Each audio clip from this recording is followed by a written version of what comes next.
তোমার কি মনে পড়ে সেই হারানো দিনগুলো? তুমি হয়তো ভুলে গিয়েছো, কিন্তু আমি আজও সেই দিনগুলো ভুলিনি। তোমার কি মনে পড়ে হারানো দিনের কথা?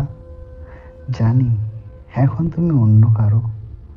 আচ্ছা, তুমি আমায় ছেড়ে কি সুখী আছো? সুখী থাকার জন্যই তো আমায় ছেড়ে গিয়েছিলে। আচ্ছা, তোমার সেই দিনটা কি আজও মনে পড়ে, যেই দিন আমায় বলেছিলে আমায় ছেড়ে কোনোদিন যাবে না? তুমি হয়তো ভুলে গিয়েছো, কিন্তু আমি আজও ভুলিনি। আমি আজও তোমার স্মৃতি নিয়ে বসে আছি। জানি তুমি একদিন ঠিকই ফিরে আসবে।